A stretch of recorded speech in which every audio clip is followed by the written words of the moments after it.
राम नारायण राम। आजिकाली लोके व्यक्तिगत मालिकाना उपरे आधारित होई जाइछंती, किंतु चिंता करिबा योग्य विषय एहा जे एहाकू किपरि अपसारण करा जाई पारिबो। 800 कोटी लोकंक अधिकार काहार हातरे अछि?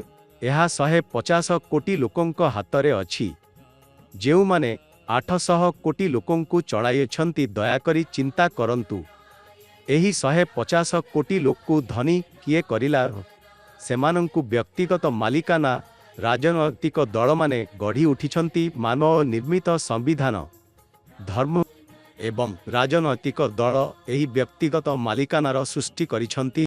जदि 150 कोटी लोक 800 कोटी लोकंकु चढ़ाइबे, तांकु काम देबे, तेबे स्पष्ट जे सेमाने सेमानंकु निर्भर करिबे। लोकमाने निज परिवार चढ़ाइबा पाई खाद्य, वस्त्र ओ आवास जेपरी आवश्यकता पूरण करिबा पाई सेमानंको उपरे निर्भर करिबे।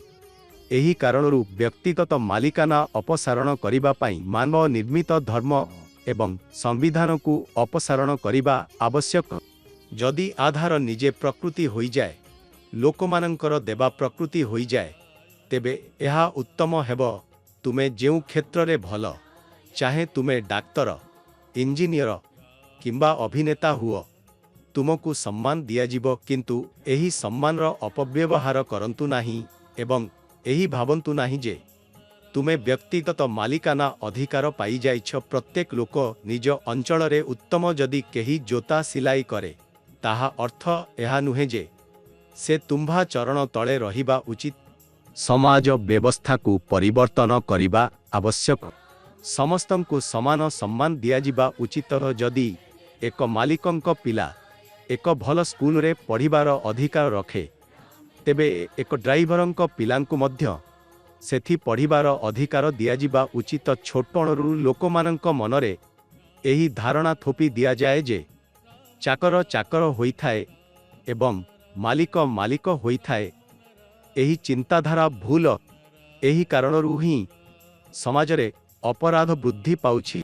जदि एक पिला भल शिक्षा पाइबा उचित थिला, किंतु ताहा न पाइला, तेबे से विरक्त होई जाए। जदि आपण एक शिशु को शिक्षा देई पारिबे नाही, तेबे स्पष्ट जे से लोभरे गुंठी जाई चोर होई जिवो। केही जन्मत चोर हुए नाही, लोकमाने निज अवस्थार कारणरू चोर होई जानती। तेणु व्यक्तिगत मालिकाना हटांतु, तेबे देखंतु सबु ठीक होई जिव। महागुरु बाग ब्रह्मचारी जी मध्य चाहुथिले जे लोकमाने प्रकृति को अनुसरण करंतु।